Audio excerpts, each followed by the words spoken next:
नमस्कार विद्यार्थी मित्रांनो, आपलं सर्वांचं माझ्या चॅनलवर स्वागत आहे. आजच्या या व्हिडिओमध्ये आपण पोलीस भरती संभाव्य प्रश्नसंच संपूर्ण अभ्यासक्रमावर आधारित प्रश्न घेऊन आलो आहोत. चला तर मग आजच्या व्हिडिओला सुरुवात करूया. व्हिडिओला सुरुवात करण्याच्या अगोदर नवीन अपडेटसाठी माझ्या चॅनलला सबस्क्राईब करायला विसरू नका. व्हिडिओ आवडल्यास व्हिडिओला लाईक करा.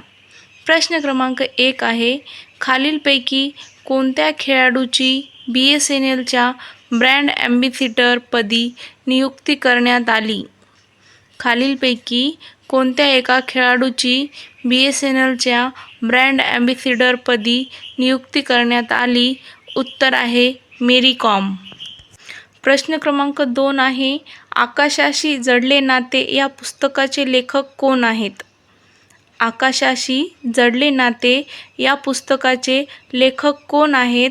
उत्तर आहे डॉक्टर जयंत नारळीकर. प्रश्न क्रमांक 3 आहे, नुकतेच महाराष्ट्र सरकारने मुंबईतल्या आरे कॉलनीतील किती एकर जागा संरक्षित वनक्षेत्र म्हणून घोषित केली आहे? महाराष्ट्र सरकारने मुंबईतल्या आरे कॉलनीतील किती एकर जागा संरक्षित वनक्षेत्र म्हणून घोषित केली आहे? उत्तर आहे 600 एकर जागा. प्रश्न क्रमांक 4 आहे, 1936 सालच्या फैजपूर येथील राष्ट्रसभेच्या अधिवेशनाचे अध्यक्ष कोण आहेत? उत्तर आहे पंडित जवाहरलाल नेहरू. पंडित जवाहरलाल नेहरू हे 1936 सालच्या फैजपूर येथील राष्ट्रसभेच्या अधिवेशनाचे अध्यक्ष होते. प्रश्न क्रमांक 5 आहे, भारतात प्रकाशित झालेले पहिले वर्तमानपत्र कोणते? भारतात प्रकाशित झालेले पहिले वर्तमानपत्र कोणते? उत्तर आहे दी बेंगॉल गॅझेट. प्रश्न क्रमांक 6 आहे, खालीलपैकी भारताच्या कोणते प्रश्न क्रमांक 6 आहे, खालीलपैकी भारताच्या मध्यातून कोणते वृत्त गेलेले आहे? उत्तर आहे कर्कवृत्त हे भारताच्या मध्यातून गेलेले आहे. प्रश्न क्रमांक 7 आहे, कोणत्या अधिनियमानुसार पोलीस पाटलाची नियुक्ती केली जाते? कोणत्या अधिनियमानुसार पोलीस पाटलाची नियुक्ती केली जाते?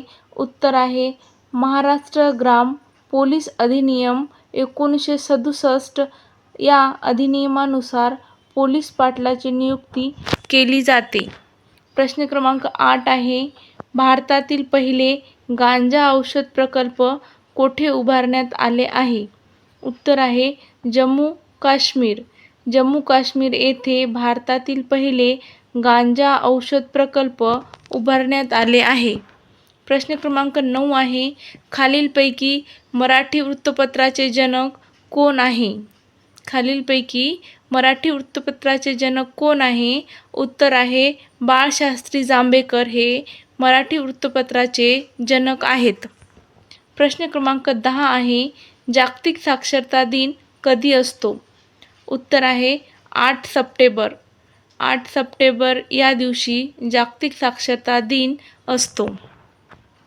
प्रश्न क्रमांक 11 आहे, पंडित जवाहरलाल नेहरू यांच्या समाधीस्थळाचे नाव काय? पंडित जवाहरलाल नेहरू यांच्या समाधीस्थळाचे नाव शांतिवन असे आहे. प्रश्न क्रमांक 12 आहे, टू दी लास्ट बुलेट हे पुस्तक कोणाच्या जीवनावर आधारित आहे? उत्तर आहे अशोक कामटे. अशोक कामटे यांच्या जीवनावर टू दी लास्ट बुलेट हे पुस्तक आधारित आहे. प्रश्न क्रमांक 13 आहे, बुद्धिबळात ग्रँडमास्टर सन्मान मिळवणारा पहिला भारतीय बुद्धिबळपटू कोण आहे? उत्तर आहे प्रवीण टिपसे. प्रवीण टिपसे हे बुद्धिबळात ग्रँडमास्टर सन्मान मिळवणारा पहिला भारतीय बुद्धिबळपटू आहेत. प्रश्न क्रमांक 14 आहे, भारतात सर्वप्रथम लोकायुक्त ही संस्था कुठे अस्तित्वात आली? भारतात सर्वप्रथम लोकायुक्त ही संस्था कुठे अस्तित्वात आली? उत्तर आहे महाराष्ट्र या राज्यात. प्रश्न क्रमांक 16 आहे, इंडियन मिलिटरी अकॅडमी कुठे आहे? इंडियन मिलिटरी अकॅडमी कुठे आहे? उत्तर आहे डेहराडून. प्रश्न क्रमांक 17 आहे, वेरूळ येथील कैलास लेणी ही खालीलपैकी कोणत्या राजघराण्याच्या काळात कोरली गेली आहे? उत्तर आहे राष्ट्रकूट. राष्ट्रकूट या घराण्याच्या काळात वेरूळ येथील कैलास लेणी कोरली गेली आहे.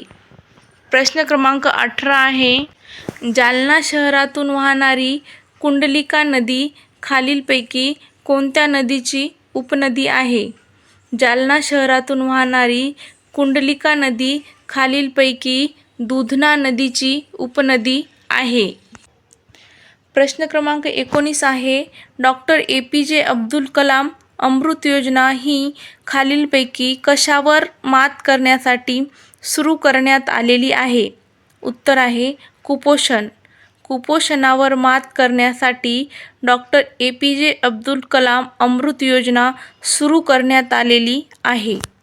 प्रश्न क्रमांक 20 आहे, महिलांना अल्प दरात सॅनिटरी नॅपकिन देण्याच्या उद्देशाने महाराष्ट्र सरकारने 8 मार्च 2018 पासून कोणती योजना सुरू केली आहे? उत्तर आहे अस्मिता योजना. अस्मिता योजना ही महाराष्ट्र सरकारने महिलांना अल्प दरात सॅनिटरी नॅपकिन देण्याच्या उद्देशाने सुरू केलेली योजना आहे. प्रश्न क्रमांक 21 आहे, सन्मती बाल निकेतन व ममत बाल सदन या अनाथ मुलांसाठीच्या संस्था कोणी स्थापन केल्या आहेत? उत्तर आहे सिंधुताई सकपाळ. सिंधुताई सकपाळ यांनी सन्मती बाल निकेतन व ममत बाल सदन या अनाथ मुलांसाठीच्या संस्था स्थापन केलेल्या आहेत. प्रश्न क्रमांक 22 आहे, संत साहित्यावर उत्कृष्ट वाङ्मय साहित्य लिहिणाऱ्या लेखकास खालीलपैकी कोणता पुरस्कार दिला जातो? संत साहित्यावर उत्कृष्ट वाङ्मय साहित्य लिहिणाऱ्या लेखकास कोणता पुरस्कार दिला जातो? उत्तर आहे ज्ञानोबा तुकाराम जीवन गौरव. ज्ञानोबा तुकाराम जीवन गौरव हा पुरस्कार दिला जातो. प्रश्न क्रमांक 23 आहे, मतदारांच्या बोटावर लावण्यात येणाऱ्या शाईमध्ये कशाचा वापर केला जातो? मतदारांच्या बोटावर लावण्यात येणाऱ्या शाईमध्ये कशाचा वापर केला जातो? उत्तर आहे सिल्वर नायट्रेट. प्रश्न क्रमांक 24 आहे, भारताने राफेल विमानासाठी कोणत्या देशासोबत करार केला होता? भारताने राफेल विमानासाठी कोणत्या देशासोबत करार केला होता? उत्तर आहे फ्रान्स देशासोबत राफेल विमानासाठी भारताने करार केलेला होता.